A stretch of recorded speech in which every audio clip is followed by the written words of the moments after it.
ఓం శ్రీ గురుభ్యో నమః. శ్రీ భాగవత కృష్ణదేశికేంద్రుల వారి శుద్ధ నిర్గుణ తత్వకందార్థములు. ఈ గురుమంత్రము యొక్క ప్రతాపమును తెలియజేయుచూ ఉన్నారు.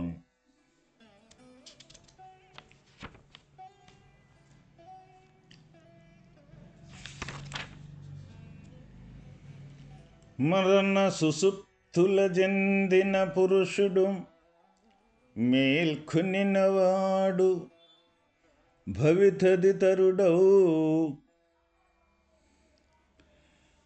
పురుషుడు కల్లగనువాడనే ఎరిగిందుము, మొదటి అతడే గాడి రెంట్ని.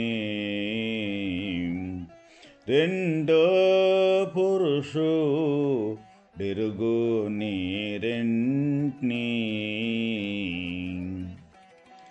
ఇరువురొక్కటే సుమ్మి తిరిగి పుడుదురు వీరే. ఇరువురొక్కటే సుమ్మి తిరిగి పుడుదురు వీరే. గురునీచే మేల్కొంటే తిరిగి పుట్టనే పుట్ట ఎరుగాడి రెంట్ని. రెండో పురుషుడెరుగు నీ రెంట్ని. నాయన శిష్య, మృతి నొందినవాడు నిద్రపోవుచున్న పురుషుడు మెలకువలో యున్నవానికితరముగా యుండును. మృతి నొందినవాడు నిద్రపోవుచున్న పురుషుడు మెలకువలో యున్నవానికితరముగా యుండును, వేరుగా ఉండునన్నమాట. పురుషుడు నిద్రను పొందువాడని తెలియము. నిద్రపోయినవాడు మృతి నొందినవాడు మెలకువగా ఉన్నవాన్ని ఎరుగును. నిద్రపోయినవాడు మృతి నొందినవాడు మెలకువగా ఉన్నవాన్ని ఎరుగడు. మేలుకొని ఉన్నవాడు నిద్రపోవుచున్న వానిని మృతి నొందిన వానిని ఎరుగుచుండినను వారిరువురు ఎరుకలోని వారే ఎగుదురు. వారికి చావు పుట్టుకలు తప్పవు. వీరే అచల పరిపూర్ణ బ్రహ్మము యొక్క ఉనికిని మూలము లేకయే తోచుచున్న ఎరుక యొక్క శూన్యమున ఎరింగినచో జనన మరణాది సంసారమును వడయక జన్మరాహిత్యమును పొందుదురు. నాయన, మృతి నొందినవాడు నిద్రపోవుచున్న పురుషుడు మెలకువలో యున్న వానికితరముగా యుండును. ఇప్పుడు మనకి నిద్రపోయేవాడు కానీ మరణించినవాడు కానీ మెలకువలో ఉన్నవానికి వేరుగా ఉంటారు అన్నమాట. ఏ విధంగాను అంటే, మెలకువలో ఉన్నవాడు ఈ నిద్రపోయేవాడిని చూస్తూ ఉంటాడు, ఈ మృతి నొందిన వాడిని కూడా చూస్తూ ఉంటాడు. అందువల్ల వాళ్ళిద్దరికీ ఈ మెలకువగా ఉన్నవాడు వేరుగా ఉంటాడు. పురుషుడు నిద్రను పొందువాడని తెలియము.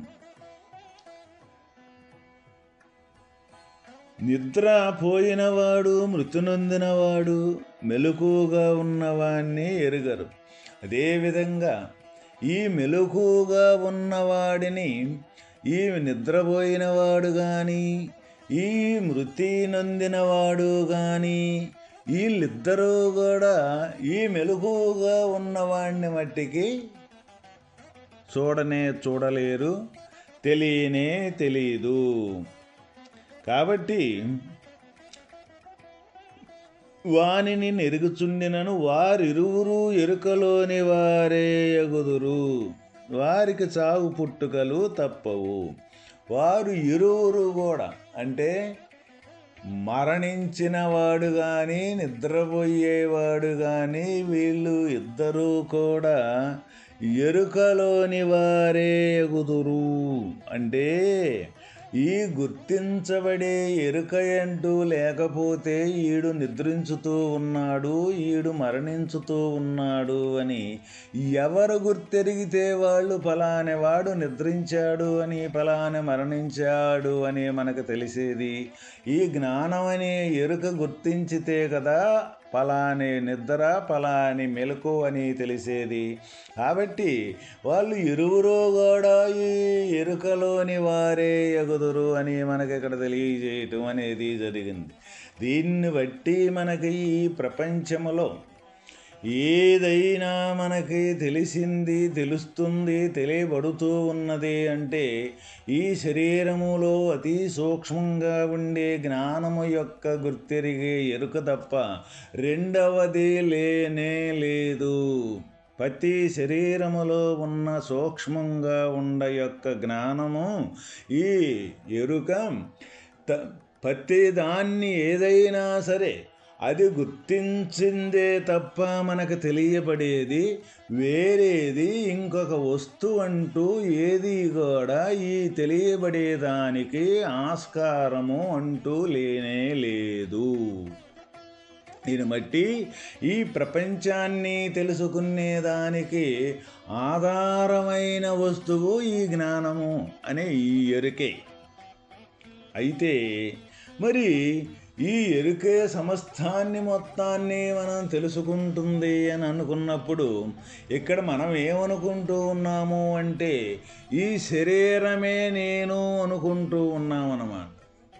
ఈ శరీరమే నేను అనుకుంటున్నాం కానీ ఈ శరీరంలో ఉన్న యొక్క జ్ఞానము ఎరుకనే నేను అని మనకి తెలియటం లేదు.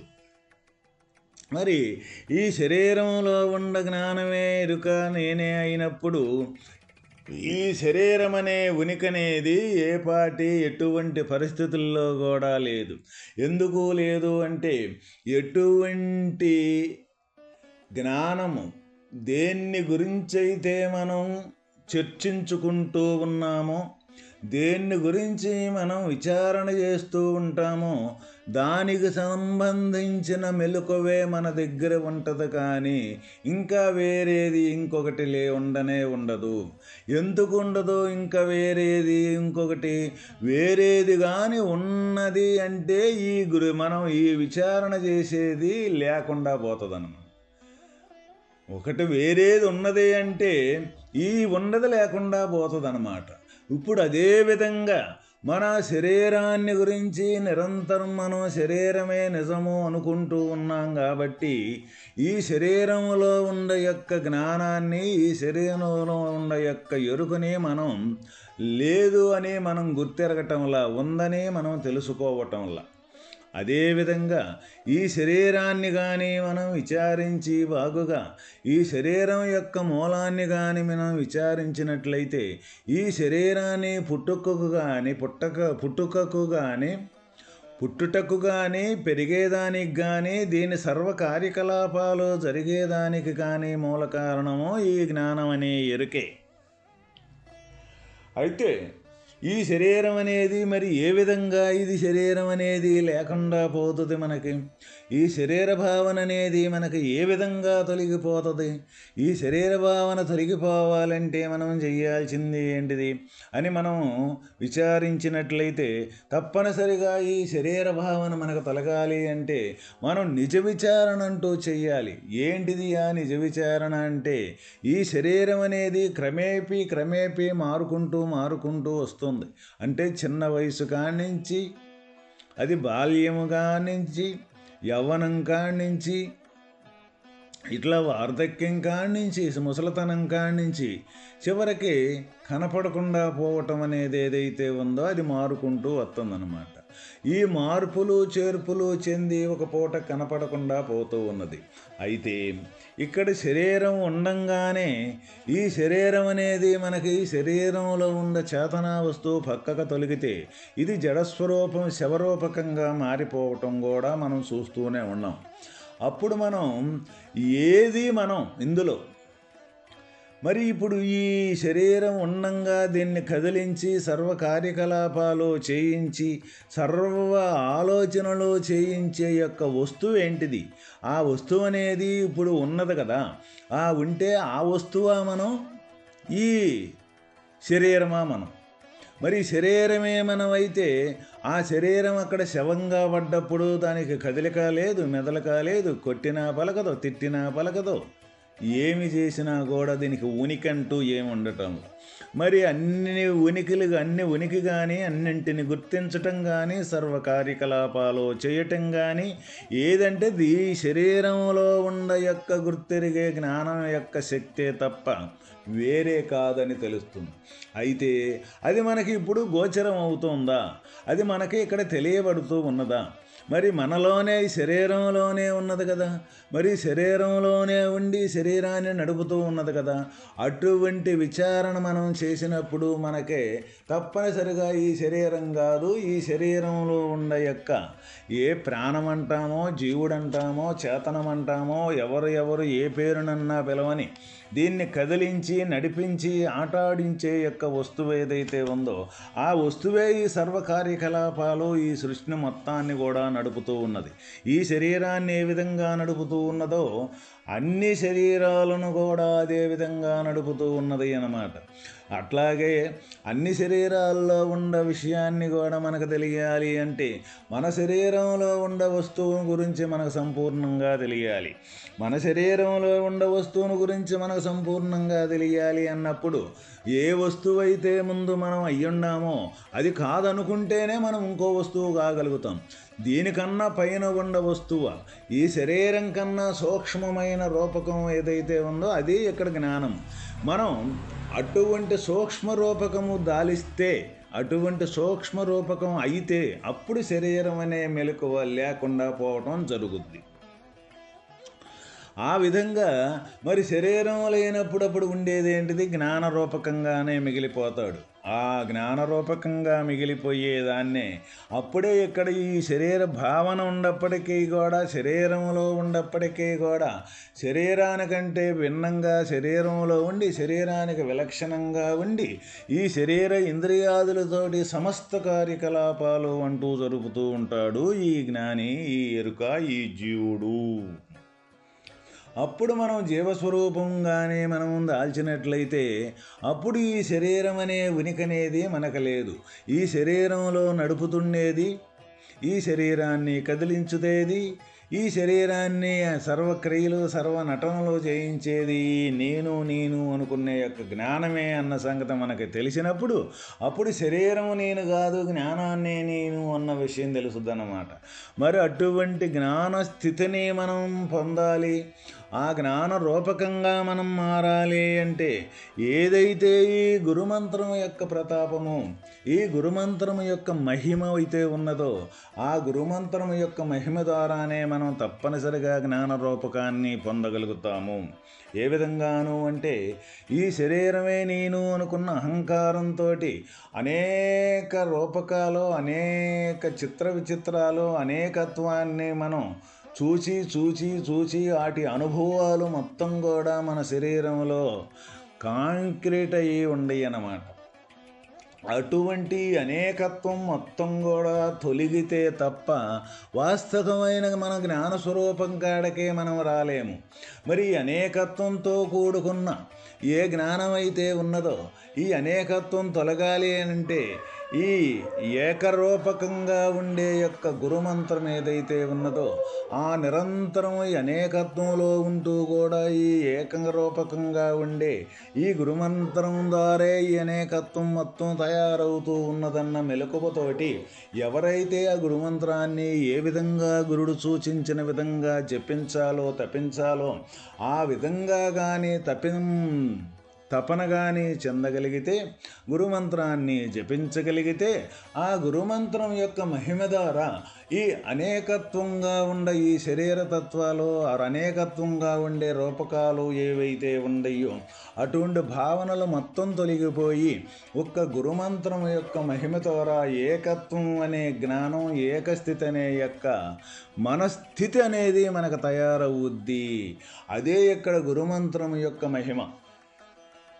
కాబట్టి ప్రతి ఒక్కరము కూడా ఈ గురుమంత్రము యొక్క మహిమని, ఈ గురుమంత్రము యొక్క ప్రతాపముని, దాని యొక్క శక్తి సమర్థతను ఆ విధంగా మనం వినియోగించుకున్నట్లయితే తప్పనిసరిగా మనం ఈ శరీరమే నేను అనుకున్న భావనంటూ మనకు తొలగిపోయి ఈ శరీరంతో కూడుకున్న అనేకత్వం ఏదైతే ఉన్నదో అదే నిజము అనుకొని ఇక్కడ మనం ఆడే ఆట ఏదైతే ఉన్నదో ఆ నిజము కాదు, ఈ శరీరం అనేది అబద్ధమని మనం నిర్ధారణ చేసుకొని తర్వాత ఈ శరీరానికి సూక్ష్మంగా ఉండే జ్ఞానమే నేను అని ఆ శరీరంతో ఏ విధంగా సర్వకార్యకలాపాలైతే చేస్తూ ఉంటామో తిరిగి జ్ఞానరూపకమై జ్ఞానంగా సర్వకార్యకలాపాలంటూ చేయటం అనేది మనకు జరుగుద్దన్నమాట.